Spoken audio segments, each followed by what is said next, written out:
Merry Christmas. Let's find out what wines pair for Christmas 2024. I'm Jason. And I'm Trent, and we're here on the unfiltered, unapologetically unprofessional wine journey. We're saying here, Jace. Our saying is drink more, try more, learn more. And don't forget to like, comment, and subscribe. Trent, what has been on your mind? What's been on my mind? I'm watching movies again, Jason. Yeah. I've been watching this movie called Bottle Shock. Have you heard of it? No, never heard of it. What's that? It's a 2008 comedy drama, but I put the movie aside. I was more interested in the name on what Bottle Shock was because I heard about it before. Yeah. What is Bottle Shock? There's two things, right? Some people call it Bottle Shock, and there's also this thing called Travel Shock. Okay. So Bottle Shock is from the bottling process, right? So when they bottle the wine from either a vat or a barrel, they put it into the bottle, then it takes some time for it to settle down. Okay, before, there's got the sediment everywhere. So it takes a bit of time to settle down before you should consume that bottle of wine. Yeah. So it's what you call bottle shock. Got it. There's also travel shock as well, which is through transportation and handling. Yep. So you think about on cargo containers, it's on back of lorries, it's on back of cars being distributed here and there, different varying temperatures, once it lands into your premises, you should leave it there for a while for it to settle down. Yeah. I kind of compare it, but it's probably a really stupid analogy. It's a bit like a can of Coke, you shake it around, you have to wait for it to settle down before you consume it. Yeah, it's not stupid. That's a good comparison. Okay, but why? Why do you have to wait for it? Okay. The reason why is that, say that the wines temporarily have muted aromas and flavors, and they're a bit shut down as well. Yeah. Another thing is that they create this hollow mouth feel. Okay. I don't know whether this is fact or fiction, though, because, there were some tests that were done from Decanter, MW there. It was Jonas Tofterup. Took 48 bottles, broke up into 4 different sets. Yeah. Sent it from Spain to Scandinavia, first set for 2 days, and then sent it back to Spain. The second set, he sent it there for 2 months and then sent it back to Spain. Yep. The third set, he put in an 8-hour delivery truck and came back around. And the fourth set never left the winery, which is the control. Compared all 4 in a blind taste, and there wasn't any noticeable differences across the wine. So I don't know. Bottle shock, travel shock, fact or fiction? You tell us what you think. Whether it affects the wine. Oh, I'm so curious because it's kind of like carrying your kid around in the car. They get a bit antsy when you're traveling and there's a bit of vibration. So maybe it's a thing. I don't know. Yeah, or when you're transferring your kid from the barrel to the bottle. Good stuff. So what have you been thinking about? Things that I've been thinking about. Look, last year we did a this and that for Christmas presents, and at the end of it, I think you chose No. You chose candles inspired by wine. Yes. Was your end choice. And so 12 months have gone by. There's new products on the market. Let's do another round of this or that for the wine enthusiast in 2024. So same rules apply. I'm going to give you 2 options. You choose one. We'll go through multiple rounds of 2 options. And then the one at the end is the best thing to get. Okay. Ready to go? So I've got it on my iPad here and I'll show it on the screen. Does this mean you'll get me the present at the end? No. Virtual commitments here. Okay, got it. So let me show you this. The first one we've got is a 6-piece cut Christmas wine glass. Charms, $17 from Amazon. Oh, it's pretty cute. Or the Husky wine cooler, $85 from Amazon. Charms. All right. Would you rather have the charms or would you rather have, this is a good one. Even I wanted this. 30-watt Sipsky silicone wine glass holder, $31 from Amazon. Let me tell you about it first before you decide.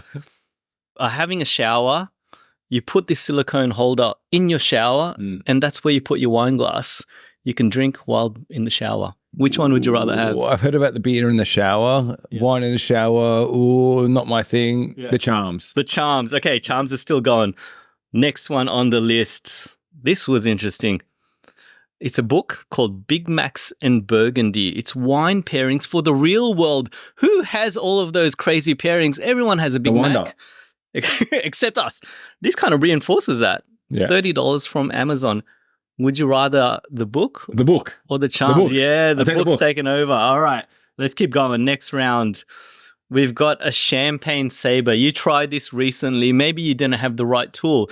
This is a Recify champagne saber, $108. Ooh.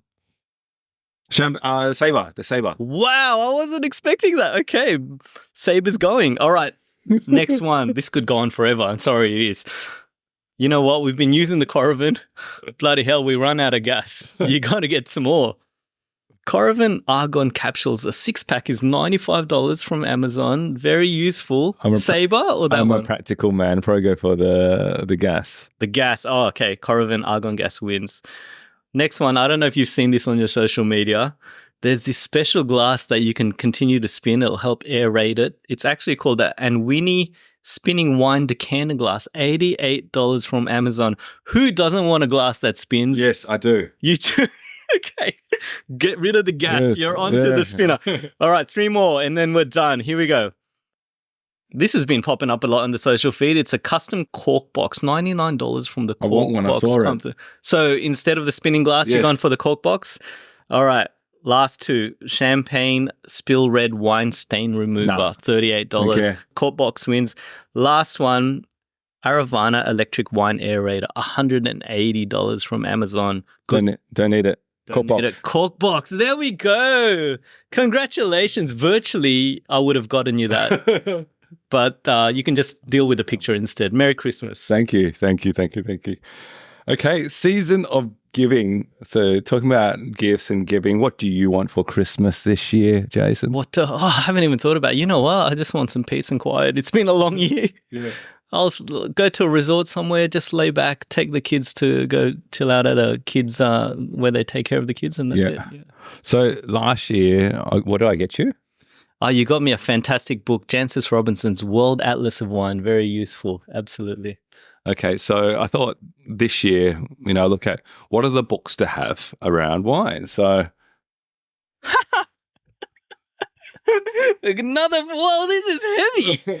Jesus. All right. Do you want me to open this up? Here we go. Thank you.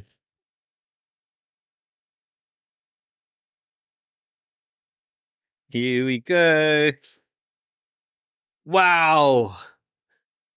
So Jancis Robinson, the Oxford companion to wine with Julia Harding. Yes. It says that this is perhaps not for everyone. This is the go-to reference for any wine geek, of which you are. So again, another great book, coffee table book to refer to as we kind of go on this wine journey. Oh, thank you. You didn't have to. Thank you, sir. I really did enjoy the Atlas of Wine. There's so much more to go through in regards to that. This will be another good reference. Awesome. And so while we're in the round of giving, let's give out another wine. There's another gift here. Cork box. The cork box was virtual gifts. This one is wrapped with the Aussie Christmas wrapping. Merry Christmas with koala bears, kangaroos, and is that a wombat? That's a wombat. I hope this is the candles, though. The candles? I wanted the spinning wine glass. How cool is that? You spin it under your leg.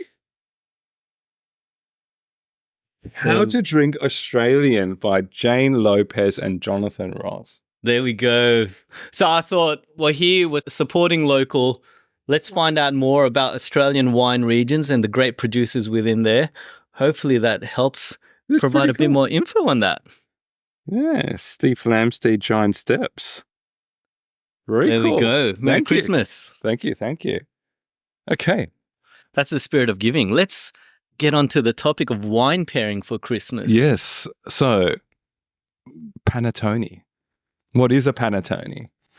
So, panettone is the Italian type of sweet bread or fruit cake often eaten at Christmas time. What we see here today. It's usually prepared, again, for Christmas. It's one of the hardest things to bake. It takes 3 days to create a panettone, and it takes about 8 to 12 hours hung upside down because of the denseness of the panettone being with egg, butter, sugar, and candied fruits. So the panettone, the origins of it, I like stories. There's 2 tales. One is the tale of Tony's bread, okay, which is around where there's this young nobleman named Ughetto Attalani, and was in love with this girl called Adalgisa, which worked at a bakery, and the dad was called Tony.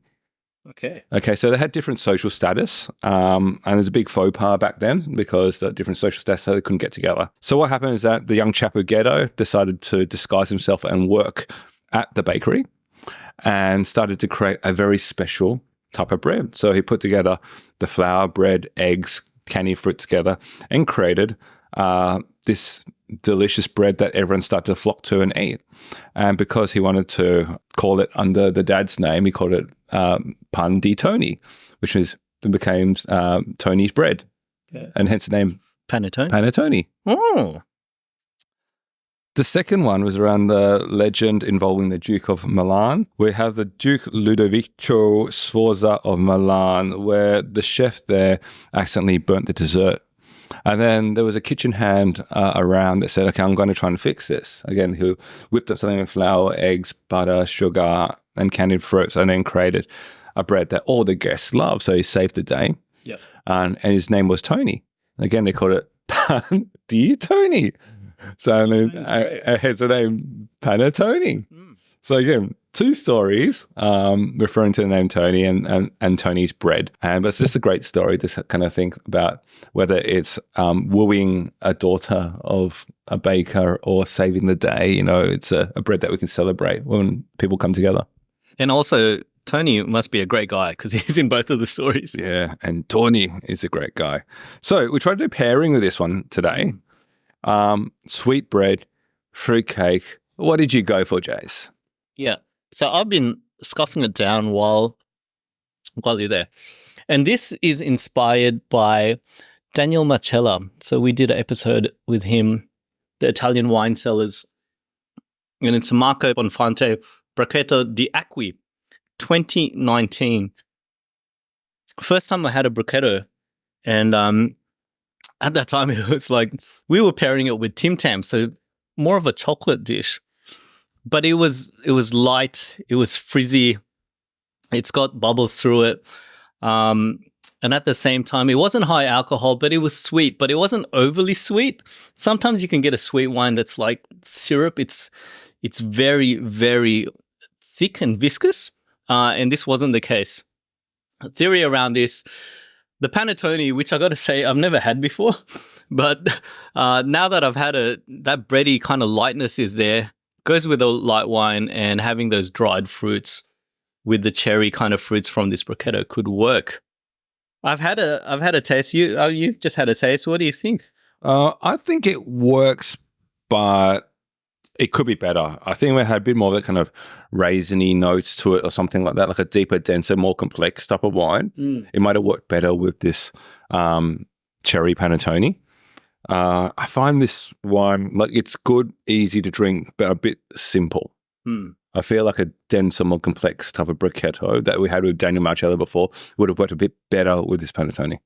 Yeah. I definitely think if I was comparing this to the one we'd have with Daniel, I think the other one, the Brachetto we had was better.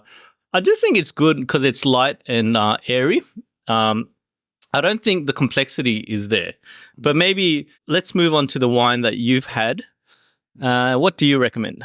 So I recently went to Tasmania and into the Coal River area, and the one that I picked was from Pressing Matters, the R68 Riesling.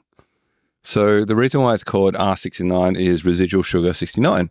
So 69 grams of sugar per litre that's left in there.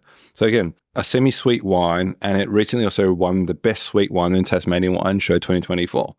So it's a pretty damn good wine on itself, but I think it also worked quite well with the kind of sweetness of the Panettone. In terms of tasting notes, candy nose, spearmint tubes, lemon drops, pale green gold, but it has this refreshing acidity that kind of comes through as well. You're tasting at the moment. How does it go? What are your first thoughts? Firstly, I've got to say, bloody Panettone, Mr. Tony, it's great. I've never had this before. I've always seen it in the boxes, particularly at the Italian grocers and so forth. It's in this box. It looks like it's been there for a whole year. It looks like it's dry and hard, but this is light and airy. I was thinking a cake, but this is more bready is the right word, but it's got some sweetness to it. And then this has got a fair bit of cherry, kind of dried candied cherries in there, but it's not overly sweet. I love Pannetone. I should have it every Christmas is what I'm thinking. In terms of the pairing with the Riesling, my feel is that the Riesling is too sweet or too heavy for it. Like the weight doesn't match. It's a bit more viscous than what it is with the Brachetto. So in terms of, it's a fantastic Riesling on its own. But I think the lightness of the Brachetto actually pairs better with this light Panettone. What do you think? I think you're right. Like, if I had a choice, I would have picked a Sauterne. Would have been really good with the Panettone. I think this one, I think they're both about the same. Like, I don't think both kind of excels, but then both are so-so. They're okay. They're not bad, but they're okay in terms of pairing. All right, let's jump to corkscrews. What do you think? For me, 6 and 6, I think. 6 for Brachetto, 6 for the Riesling. No, personally, I think the lightness of the Brachetto, the fruity flavors that come out go with the cherry. I'd give that a 7 out of 10. I'd give it a 7 out of 10. The Riesling itself just a bit heavier and sweet, but both great wines on their own. How many corkscrews do you give the Panettone? I would give the Panettone a 9, hinging on 10. That is damn good Panettone. Where did you get it from again? Panettas. Panettas, where's that? Oh, Italian greengrocer all around the place. Oh, okay. It's all around. So for me, coming from Asian culture, never had this before. I want more Asians to try this. This is fantastic. So that's us for Christmas in 2024. Panettone, if you haven't had that, give this one a try. Here's a couple of pairings that you could also try with it. Any last messages? It's Christmas time, friends, family, sending our love to all you guys. And also eat well, be healthy, and have some Panettone. Awesome. Merry Christmas, everyone. As we love to say here, drink more, try more, learn more. Thanks all.